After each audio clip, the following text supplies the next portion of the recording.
जी। और स्टेट के साथ आपका क्वेश्चन स्टार्ट हो रहा होता है। आपके क्वेश्चन में स्टेट करने के लिए कहा गया होता है राइट एग्जांपल्स या write something about, write your views etcetera, या एग्जामिन।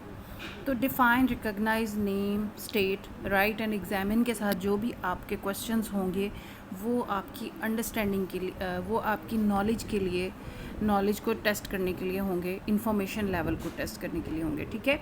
और जहाँ पे आपके पास वर्ड आ जाता है आइडेंटिफाई। ठीक है जी। तो आइडेंटिफाई का वर्ड जैसे कुछ फीचर्स हैं जो किसी एक गिवन टेक्स्ट में से आपने आइडेंटिफाई करके और फिर से उनको बताना भी है कि ये वाला फ़ीचर ये है और ये वाला फ़ीचर ये है और किस बेसिस पे ये है, वो आपका अंडरस्टैंडिंग लेवल होता है कि उसमें आपकी अंडरस्टैंडिंग चेक होती है कि आपको किस हद तक एक बात समझ में आई हुई है। एक्सप्लेन है, आपने अपनी समझ बूझ की बेसिस पे उसकी इंटरप्रिटेशन देनी है, उस फीचर को या एलिमेंट को एक्सप्लेन करना है। इंडिकेट है, इंडिकेट करना भी बेसिकली आइडेंटिफिकेशन के ज़ुमरे में ही आता है कि कोई भी चीज़ आपने आइडेंटिफाई कर लिया, उसको पहचान लिया है, रिकॉग्निशन के लेवल के बाद आपने उसको बताना भी है कि हाँ ये मैंने पहचाना है और मैंने किन बेसिस पे पहचाना है, किन बेसिस पे इसको मैंने आइडेंटिफाई किया है। वो जब आप साथ लिखते हैं तो वो आपका अंडरस्टैंडिंग लेवल को रीच करता है। उसके बाद डिमॉन्स्ट्रेट है, डिमॉन्स्ट्रेशन भी आपका एक्सप्लेनेशन के ज़ुमरे में आता है। जो भी आप चीज़ समझ रहे हैं उसको अपने वर्ड्स में एक्सप्लेन कर रहे हैं या डिमॉन्स्ट्रेट कर रहे हैं। ठीक है। कन्वर्ट, आपने लाइक अंडरस्टैंडिंग के बाद ही है कि अगर फॉर एग्जांपल आपके पास टेस्ट हैं, टेंसेस हैं, तो आपको कन्वर्ट करना है पास्ट को फ्यूचर, पास्ट को प्रेजेंट में या प्रेजेंट को पास्ट में, या किसी भी तरह से। या आपके पास पार्टिसिपल्स हैं, नॉन फाइनाइट को आपने फाइनाइट में कैसे कन्वर्ट करना है या फाइनाइट को नॉन फाइनाइट में कैसे कन्वर्ट करना है, वो भी आपकी अंडरस्टैंडिंग लेवल को ही टेस्ट करेगा कि आप अगर उस चीज़ को अंडरस्टैंड कर पाए हैं, आप अगर उसको कंप्रीहेंड कर पाए हैं, आप उसको समझ पाए हैं, तो ही आप ये कन्वर्जन के काबिल होंगे और वो आपकी कन्वर्जन को आइडेंटिफाई, कन्वर्जन की बेसिस पे आपकी अंडरस्टैंडिंग को असेस कर पाएगा आपका एग्जामिनर। तो एप्लीकेशन में ये होता है चूज़, चेंज और फाइंड। आपने लाइक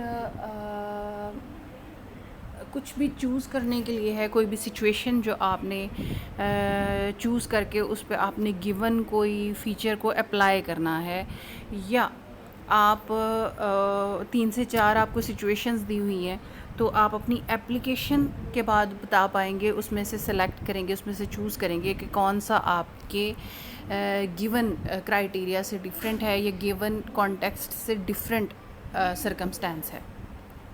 ठीक है जी। चेंज करना है एक सिचुएशन को, एक सिनेरियो को दूसरे सिनेरियो में, वो भी एप्लीकेशन में आता है। और फाइंड आउट करना है, फॉर एग्जांपल गिवन कॉन्टेक्स्ट हैं 3 से 4, उनमें से कौन सा, जैसे फ़र्ज़ करें जैसे आपके पास हमने शुरू में पढ़ा था कि टेस्टिंग जो है, इवैल्यूएशन विदाउट टेस्ट और टेस्ट विदाउट मेजरमेंट। ठीक है, ये 2 फीचर्स पढ़े थे। तो testing without, evaluation without test किस तरह से होती है, उसमें यह है कि टेस्ट के अलावा आपको कोई भी टास्क दे देते हैं, कोई भी प्रेजेंटेशन दे देते हैं, तो आपके पास 4 से 5 सिचुएशंस दी हुई हैं, तो आप उनको अपने माइंड में अप्लाई करके देखेंगे अपने क्लासरूम पे, या उसको प्रॉपर एक इमेज बनाएंगे अपने माइंड में, जिसकी बेसिस पे आप डिसाइड करेंगे कि इन चारों एग्ज़ाम्पल्स में से कौन सी एग्ज़ाम्पल है जो मेजरमेंट विदाउट टेस्ट है और कौन सी एग्ज़ाम्पल है जो इवैल्यूएशन विदाउट मेजरमेंट है। ठीक है जी। वो आपका आएगा एप्लीकेशन के लेवल पे। उसके बाद है आपकी स्किल्स, वो कौन कौन सी चेक करना चाह रहा है।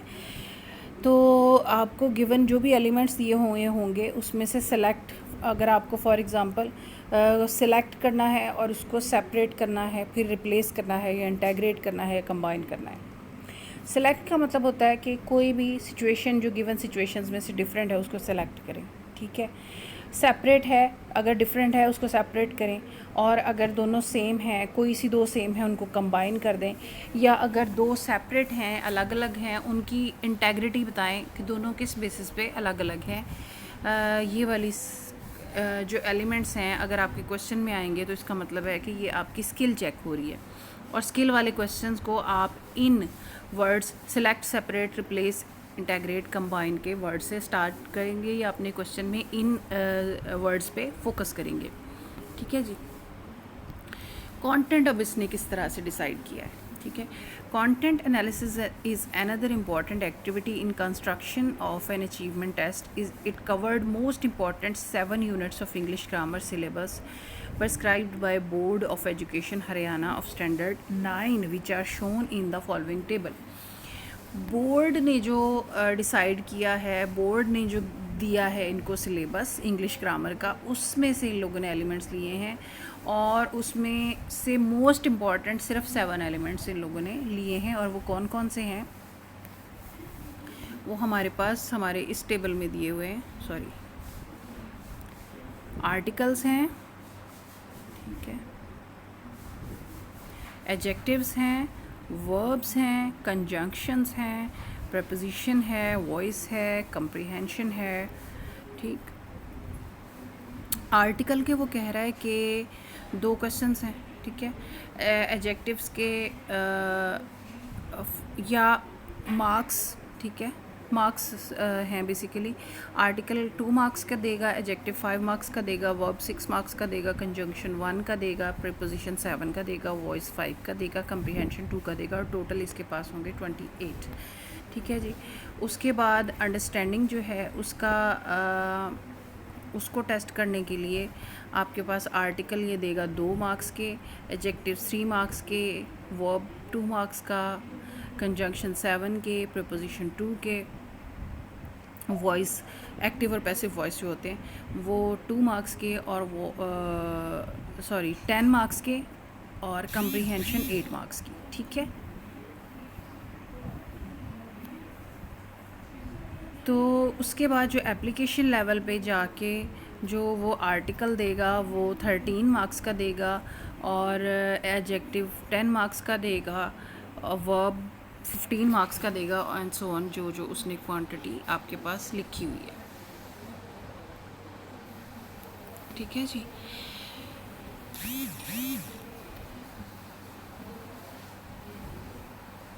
और उसके बाद स्किल्स के लिए उसने 11 मार्क्स पूरे करने हैं, तो 3 मार्क्स के आर्टिकल्स, एडजेक्टिव्स की स्किल को टेस्ट करने के लिए 2 मार्क्स, वर्ब्स के लिए 2 मार्क्स, कंजंक्शन के लिए 2। यानी जितना उसने पहले यहाँ पे हमें क्राइटेरिया दिया था, जितने हमें मार्क्स उसने लिमिट दी थी, उतने ही मार्क्स जो हैं वो उसने यहाँ पे पूरे कर दिए हैं हमारे पास हर एक लेवल के हिसाब से।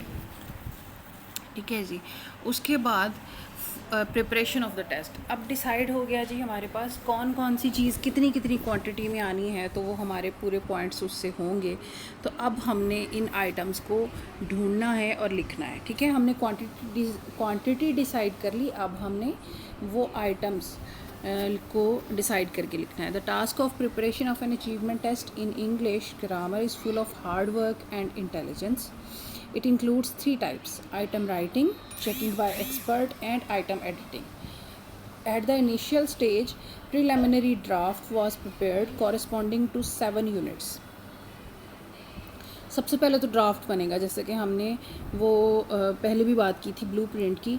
Articles, adjectives, verb, conjunction, preposition और जो भी सारी चीज़ें हैं वो हमने उसमें ऐड करने हैं अपने ड्राफ्ट में वो आइटम्स। तो टोटल हमने बनाए 135 आइटम्स। हम थोड़े से आइटम ज़्यादा ही रखेंगे ताकि उसमें से अगर कोई हमारे लेवल को मीट नहीं कर रहा है या एक्सपर्ट्स उसके बारे में कह रहे हैं कि इसको एक्सक्लूड कर दो, तो हम उसमें से एक्सक्लूड कर देंगे और जो इंक्लूड करना होगा वो इंक्लूड कर देंगे। This draft consist 135 items covering the major objectives of teaching, knowledge, understanding and application in English at the secondary stage.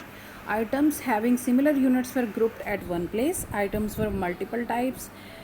Every item fed with 4 options in which only one option was the appropriate answer. Here the students were expected to answer the question by selected the right option for among the 4 listed responses. All the items were evaluated by the experts like Dr. ये जो भी उसके पास experts थे उनके नाम उसने लिखे हुए हैं, by the investigators in order to remove vagueness, ambiguous terms and language difficulty in the format of test items. ठीक है जी। अब वो कह रहा है जी ड्राफ्ट में हमने 135 आइटम्स जो हैं वो लिख लिए, उसमें से जो एक टाइप के थे, फॉर एग्ज़ाम्पल अगर कोई इंफॉर्मेशन के टाइप लेवल के 3 आइटम्स थे तो तीनों को कंबाइन कर लिया। ऐसा नहीं है कि कोई एक आइटम इंफॉर्मेशन का आ रहा है, फिर कोई अंडरस्टैंडिंग का आ रहा है, तो फिर कोई एप्लीकेशन का आ रहा है। तो बेहतर है कि आप सेक्शंस बना लें। अगर आप सेक्शंस नहीं बना रहे तो आप उनको एटलीस्ट कंबाइन दें कि एप्लीकेशन वाले सारे इकट्ठे हों, उसके स्किल वाले इकट्ठे हों और इंफॉर्मेशन या अंडरस्टैंडिंग वाले इकट्ठे हों। ठीक है जी। उसने कहा जी हमने सारे क्वेश्चंस बना लिए और फिर हमने एक्सपर्ट्स को दिखाया। ठीक है। और उन एक्सपर्ट्स ने जो भी उसमें से एक्सक्लूड किया, जो भी उसमें अनक्लियर चीज़ें थी उसको रिमूव करने के लिए कहा। वेगनेस थी, एम्बिग्विटी थी, या कुछ ऐसी टर्म्स थी या कुछ ऐसी लैंग्वेज थी कि जो स्टूडेंट 9th क्लास के स्टूडेंट्स के हवाले से थोड़ी कॉम्प्लेक्स थी, तो वो वाली चीज़ों को हमने करेक्शन की एक्सपर्ट्स को दिखाने के बाद। और वो यहाँ पे वैसे ही एग्ज़ाम्पल के लिए कह रहा है कि उसने जो अपने ड्राफ्ट में से ये वाले questions question number 838, item number 55 और 109 और 124 जो हैं उनको डिलीट किया और कुछ में चेंजेस किए, क्योंकि वो एक्सपर्ट्स कह रहे थे कि इसमें थोड़ा प्रॉब्लम है तो इसको आप चेंज करें। ठीक है। ये हमारे पास ब्लूप्रिंट जो है बनने के बाद, ड्राफ्ट जो है वो बनने के बाद डिफरेंट एक्सपर्ट्स की सजेशंस को मद्देनज़र रखते हुए, उनसे सजेशंस लेते हुए उसको हमने उसमें से जो एक्सक्लूड करना था, जो इंक्लूड करना था वो करते हुए, और जिन आइटम्स को चेंज करना था, तो अब हमारा फ़ाइनल ड्राफ्ट जो है वो हमारे पास तैयार है। अब हम इसको एक दफ़ा कंडक्ट करके देखेंगे। अभी फ़ाइनल जो है एडमिनिस्ट्रेशन नहीं है, अभी सिर्फ ये ट्राई आउट है। After finalizing, the test items were administered on 5 students for individual tryout. First tryout, after individual tryout, पहले जी ये हमने इंडिविजुअल्स पे इसको अप्लाई किया। ठीक है। 5 लोगों पे। ठीक है। 5 लोगों की एक पॉपुलेशन पे, तो सबकी हमने देखी कि कौन सारे स्टूडेंट्स जो हैं वो इसको ठीक से अंडरस्टैंड कर पा रहे हैं, समझ कर पा रहे हैं। फिर उसके बाद हमने इंडिविजुअल ट्राई आउट के बाद एक स्पेसिफ़िक क्लास ले ली, स्टूडेंट्स की पॉपुलेशन, तो उन पे हमने इसको अप्लाई करके देखा। 40 students of 10th class of this public school, and after first tryout, the attempt was made to check the difficulty level as well as many language problems occurring in the construction of the test. These all problems occurring in the these all students were having difference in the achievement in English. All the students were given separate answer sheets on which they were supposed to mark the right answer. After giving their required instructions about the test, there was no time limit and time taken by every student was noted down. Out of 130, 15 items were found to be confusing. Therefore, out of 130 items, 15 items numbered as this were removed from the draft. Thus, the first draft of the achievement test consisting 115 items, keeping in view the nature of content as well as difficulty level. उन्होंने कहा जी वो जो हमने individual try out की थी, first try out जो हमारी थी, उसमें हमने 5 स्टूडेंट्स लिए थे और पांचों स्टूडेंट्स की स्किल्स जो हैं वो एक दूसरे से डिफरेंट थी। पांचों स्टूडेंट्स की एबिलिटी एक दूसरे से डिफरेंट थी। उन पांचों स्टूडेंट्स को हमने इंस्ट्रक्शंस देने के बाद स्टार्टिंग टाइम नोट कर लिया, लेकिन उनको कोई टाइम लिमिट नहीं दी कि 135 आइटम्स को अटैम्प्ट करने के लिए ये नहीं कहा कि उनके पास 1 घंटा है या 2 घंटे हैं या 2.5 घंटे हैं, बल्कि जैसे जैसे हर एक स्टूडेंट जो है वो हमारे पास टेस्ट जमा करवाता गया, हम उसका टाइम नोट करते गए। एक स्टूडेंट ने हमारे पास 1 घंटे में टेस्ट कर लिया तो हमने उसका टाइम नोट कर लिया कि इसने 1 घंटे में किया है। दूसरे ने अगर 1 घंटा 10 मिनट में किया तो हमने वो नोट कर लिया उसके पेपर के साथ ही। और सबको सेपरेट आंसर शीट्स मिली, डेफिनेटली सेपरेट ही मिलनी थी ताकि सबकी परफॉर्मेंस अलग अलग से हमारे पास टेस्ट हो सके। अच्छा, अब ओवरऑल जो रिज़ल्ट था 5 स्टूडेंट्स का वो ठीक था, लेकिन उसमें से जो कंसिस्टेंट जो 15 आइटम्स थे उन्हीं में सारे के सारे स्टूडेंट्स को प्रॉब्लम आ रहा था। वो 15 आइटम्स जो थे वो कंफ्यूजिंग थे, हालांकि पांचों के पांचों स्टूडेंट्स के लिए, क्योंकि हालांकि पांचों स्टूडेंट्स जो हैं वो हमारे पास डिफरेंट स्किल्स वाले, डिफरेंट एबिलिटीज़ वाले थे, डिफरेंट लेवल के थे। फॉर एग्ज़ाम्पल उनमें अच्छे स्टूडेंट्स भी थे, ब्रिलियंट भी थे, हाई फ्लायर्स थे, उनमें मीडियोकर भी थे, और उनमें लो स्कोरर्स भी थे, लेकिन 15 आइटम्स कंसिस्टेंसी के साथ तीनों लेवल के स्टूडेंट्स के लिए, पांचों स्टूडेंट्स के लिए कंफ्यूजिंग ही थी, इसलिए हमने वो 15 आइटम्स जो हैं वो अपने ड्राफ्ट में से रिमूव कर दिए। वो 15 आइटम्स का जो नंबर थे वो 13, 14, 37, 39, 40, 53, 57, 60, 61 ये थे। ठीक है जी। तो अब हमारे पास 15 आइटम्स रिमूव करने के बाद हमारे पास 115 आइटम्स पीछे रह गए। ठीक है, और अब उन 115 आइटम्स को क्या करना है, और उन 115 आइटम्स में से ये आइटम्स इतने हमारे पास रह गए आगे जो आपको टेबल में बताया हुआ है। नॉलेज के लेवल पे इतने क्वेश्चंस रह गए, अंडरस्टैंडिंग के लेवल पे इतने क्वेश्चंस रह गए, एप्लीकेशन के लेवल पे 45 क्वेश्चन रह गए, स्किल के लेवल पे 10 क्वेश्चंस रह गए। ठीक है, आफ्टर रिमूविंग 15 कंफ्यूजिंग आइटम्स। उसके बाद फाइनल आउट में हमने क्या किया कि 100 स्टूडेंट्स, पहले हमने 5 लिए। ठीक है, उसकी बेसिस पे हमारे 5 आइटम्स रिमूव हुए। ठीक है, फिर हमने उसी टेस्ट को 40 स्टूडेंट्स जो कि 10th क्लास के थे। ठीक है, अब देखें 10th क्लास के स्टूडेंट्स से टेस्ट लेने का मकसद ये था कि 9th क्लास के, अगर 10th क्लास के स्टूडेंट्स को कंफ्यूजिंग लग रहा है तो डेफिनेटली 9th क्लास के स्टूडेंट्स वो उन 15 आइटम्स को तो बिल्कुल भी समझ ना पाते, इसलिए हमने 10th क्लास की एबिलिटी की बेसिस पे अपने 15 आइटम्स रिमूव किए। ठीक है जी। तो फाइनल ट्राई आउट में हमने क्या किया कि 100 स्टूडेंट्स लिए 9th क्लास के। अब चूँकि हमने जो कॉम्प्लेक्स थे, कंफ्यूजिंग थे, वो रिमूव कर लिए। अब हमने 100 स्टूडेंट्स 9th क्लास के ले लिए और just passed 9th class exams for final try out. The answer sheets were collected from all the students. The answer sheets were scored with the help of scoring key which was already prepared by the investigator. Correct answers has been awarded 1 mark and incorrected has been awarded 0।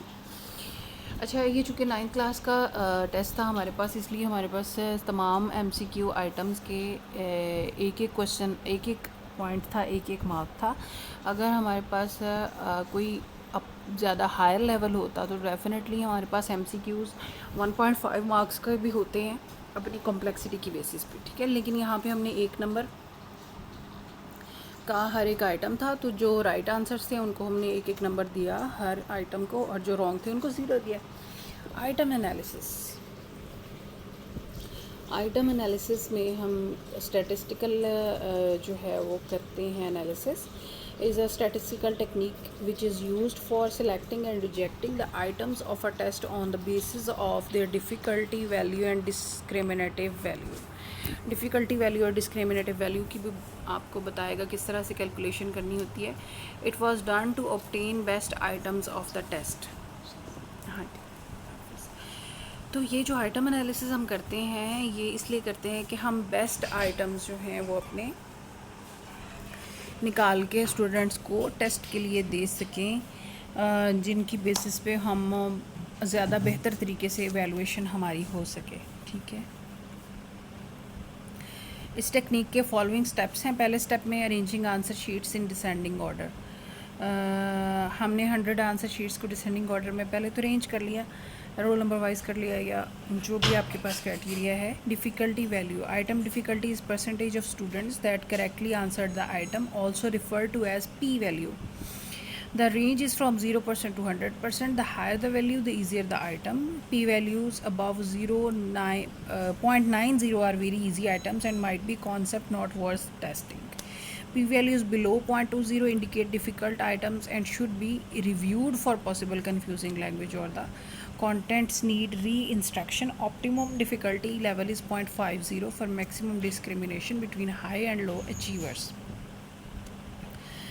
Generally, items of moderate difficulty are to be preferred to those which are much easier or much harder. The formula for calculating difficulty values was this. अच्छा, वो कह रहा है कि हमने पहले तो descending order में शीट्स को अरेंज कर लिया। उसके बाद डिफ़िकल्टी वैल्यू हमने किस तरह से, डिफ़िकल्टी वैल्यू कैलकुलेट करने से पहले वो कह रहा है कि हम आपको ये बताते चलें कि हमारे पास अगर डिफ़िकल्टी वैल्यू 0.90 आएगी तो इसका मतलब ये होगा कि आपके सारे के सारे आइटम्स जो थे वो बहुत आसान थे, और इतने आसान थे कि ये वर्थ नहीं थे कि इनका इस काबिल नहीं थे कि इनका टेस्ट ये वाला कंडक्ट करवाया जाए। और अगर आपका डिफ़िकल्टी वैल्यू 0.20 से कम है तो ये तो बहुत ही मुश्किल और कॉम्प्लेक्स और आपने जानबूझ के कंफ्यूजिंग आइटम अपने टेस्ट में रखे हुए हैं। जो कि स्टूडेंट्स के लिए मुनासिब ही नहीं है। तो वो कह रहा है कि ऑप्टिमम जो लेवल है वो 0.50 है। 0.50 या 0.50 के अराउंड आपका डिफ़िकल्टी वैल्यू होगी तो आपका टेस्ट वर्थ टेस्टिंग होगा। ठीक है।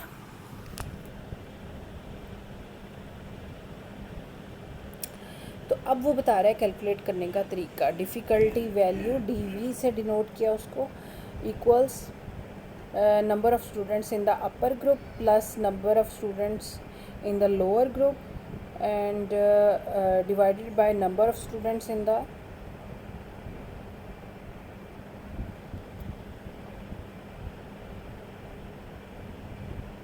upper group plus number of students in the lower group। अच्छा सॉरी, RU डिनोट करता है number of students in the upper group जिन लोगों ने करेक्ट आंसर्स दिए, मतलब करेक्ट आंसर देने वाले अपर ग्रुप के स्टूडेंट्स प्लस करेक्ट आंसर देने वाले लोअर स्टूडेंट के लोअर लेवल के student divided by total number of upper level students plus total number of lower level students. ठीक है जी। तो यहाँ पे मज़ीद उसके बारे में बताया भी हुआ है। Number of students in the RU number of students in the upper group who responded correctly, correct respond करने वाले और टोटल नंबर ऑफ़ स्टूडेंट्स मुराद है। The difficulty indices were analyzed using the Henning scale guidelines as shown in the following table। वही जो आपको उसने बताया कि 0.33 से के इक्वल या उससे बिलो होगा तो बहुत डिफ़िकल्ट है, 0.34 to 0.66 है तो मीडियम है, और 0.67 है तो बहुत इजी, 0.67 और ग्रेटर दैन 0.67 है तो वो बहुत ज़्यादा इजी है। इसलिए आपका जो इंडेक्स है वो आपका 0.34 से 0.66 आना चाहिए या 0.5 आना चाहिए। ठीक है, इस कैलकुलेशन के बाद। ठीक है, इसमें आप किसी भी तरह से इसको कैलकुलेट करके देख सकते हैं। जैसे फॉर एग्ज़ाम्पल आपका टेस्ट जो है, अगर अपर लेवल में से, अपर लेवल मतलब जो आपके ब्रिलियंट स्टूडेंट्स हैं, आपको पेपर जब आपने मार्क किया है तो आपको अंदाज़ा हो गया होगा कि आपके पास किस किस्म के आइटम्स हैं जो आपके ब्रिलियंट स्टूडेंट्स हैं वो उनको करेक्ट उन्होंने किया है, और किस किस्म के आइटम्स जो बहुत ज़्यादा सिंप्लीफाइड हैं या प्लेन हैं उनको लोअर लेवल के स्टूडेंट्स ने उनको करेक्टली किया है सॉल्व। तो आपके पास अगर टोटल नंबर ऑफ़ स्टूडेंट्स जो 100 हैं उनमें से अगर आपके पास 50 अपर लेवल के और 50 लोअर लेवल के, तो नीचे वाली लाइन में तो आप 50 + 50 लिखेंगे। ऊपर अगर आपके पास more than 25 students upper case के हैं, 35 स्टूडेंट्स ने उसको करेक्टली किया है प्लस, और लोअर लेवल के 25 स्टूडेंट्स ने, हम एक दफ़ा करके देखते हैं इसको। हमारे पास कैलकुलेटर कहाँ है जी, ये देखें जी। अगर आपके पास हाई फ्लायर्स जो हैं वो उनमें से 35 ने करेक्ट आंसर्स दिए हैं और लो फ्लायर्स में से 25 ने दिए हैं, ठीक, डिवाइडेड बाय टोटल आपके पास दोनों 50-50 हैं, तो आपका आंसर आएगा, नहीं वो इस तरह से डिवाइड नहीं कर रहा, सॉरी, इसको डिवाइड अगर आप कैलकुलेटर से करेंगे तो 35 + 25 = 60 डिवाइडेड बाय 100, 0.6 आपके पास आई है वैल्यू। तो अब अगर आप देखें कि 0.6 आपके पास जो वैल्यू है वो आपकी अगर कौन से लेवल पे लाई कर रही है, तो वो आपकी है 0.67 ये वाली। आपका इसका मतलब है कि 35 हाई फ्लायर्स ने और 25 लो फ्लायर्स ने अगर आपका पेपर अटेम्प्ट कर लिया है करेक्टली, तो इसका मतलब है आपका पेपर टेस्ट बहुत ज़्यादा इजी था। तो आपका पेपर इस तरह का होना चाहिए कि आपके जो टोटल 50 स्टूडेंट्स हैं, अगर 50-50 हैं दोनों स्टूडेंट्स या 60-50 हैं, तो उसमें से आपके 35 और 20 जो हैं वो उसको अटेम्प्ट कर पाएँ, सॉरी इसको 55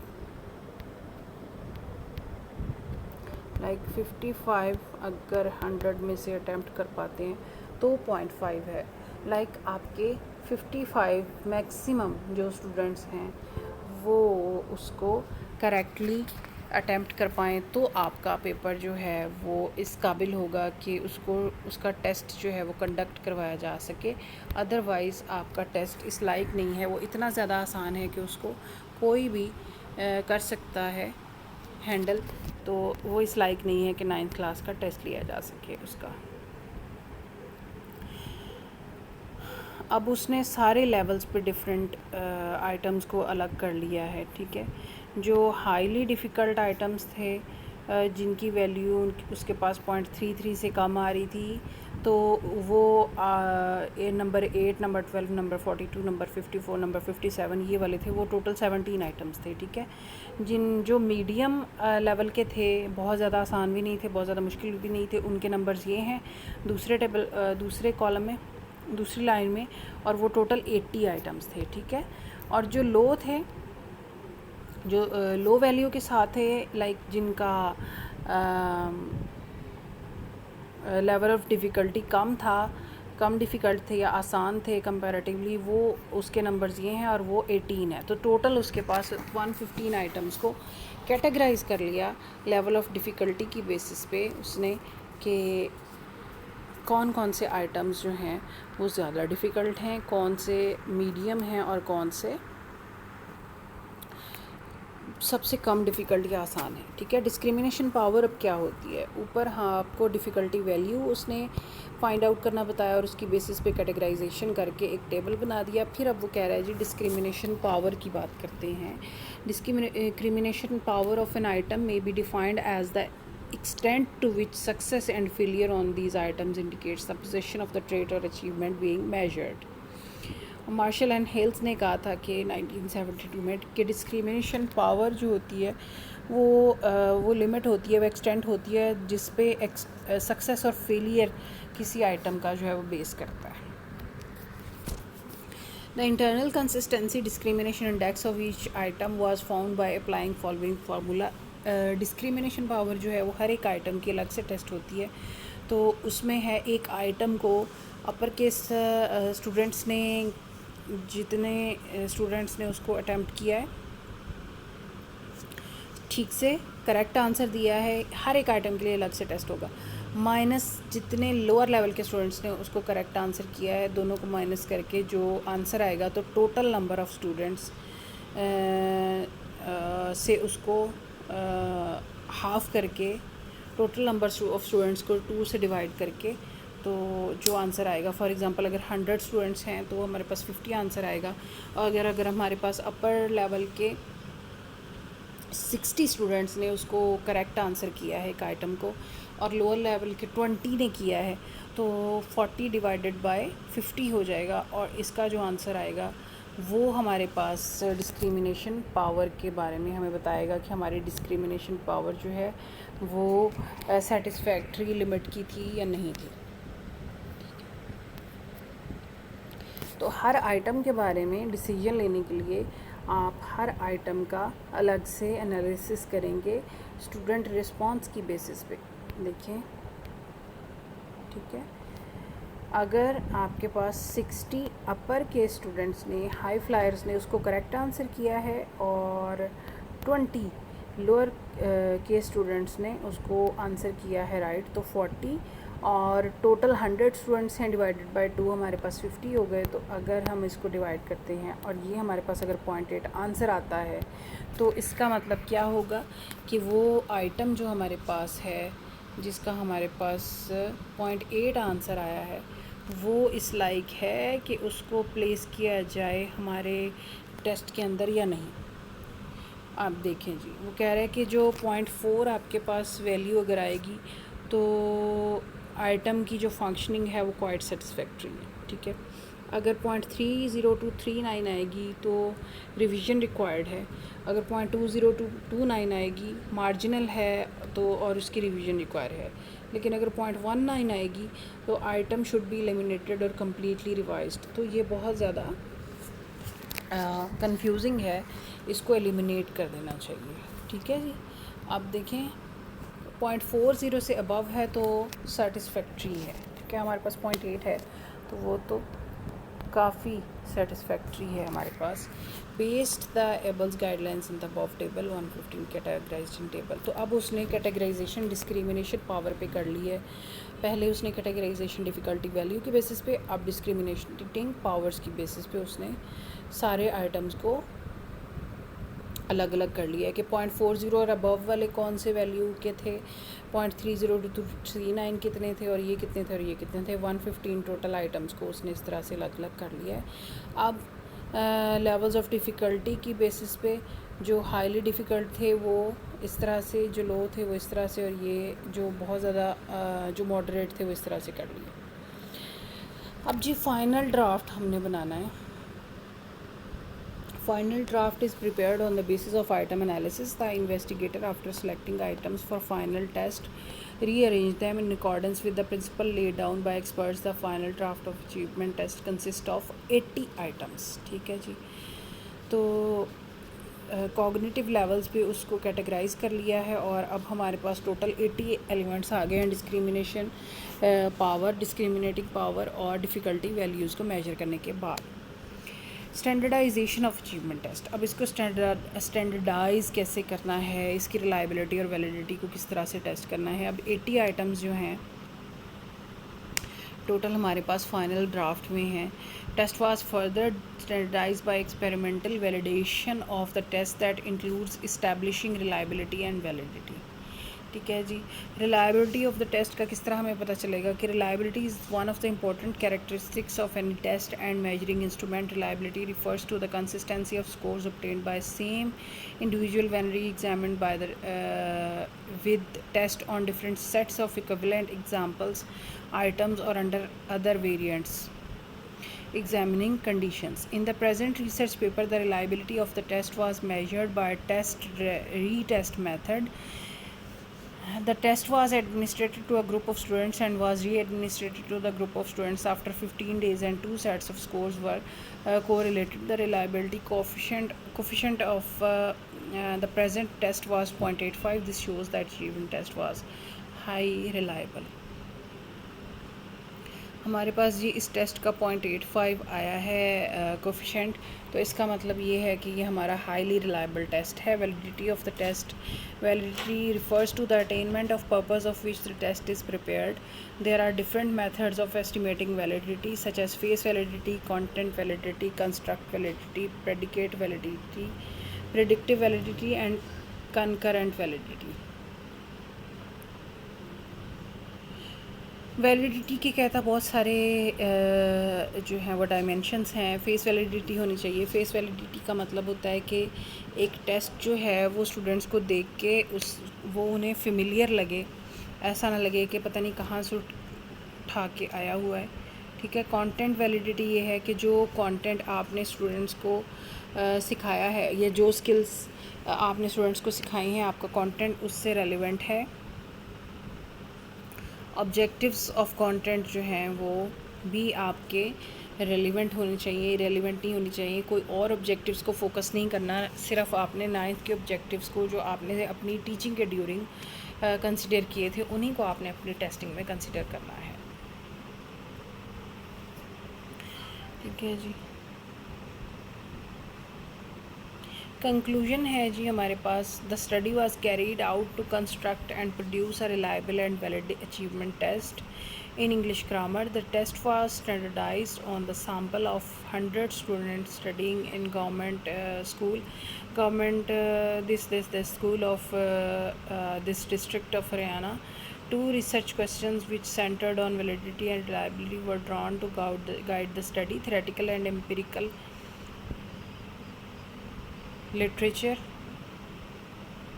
related to the study was reviewed. The reliability of the test was determined through test-retest method of reliability, which was 0.82, and content validity of the test was estimated. Hence, the constructed achievement test English grammar has a high reliability and validity. The test can be used by the teachers to assess students' achievement in English grammar when they have covered the content areas of 9th class.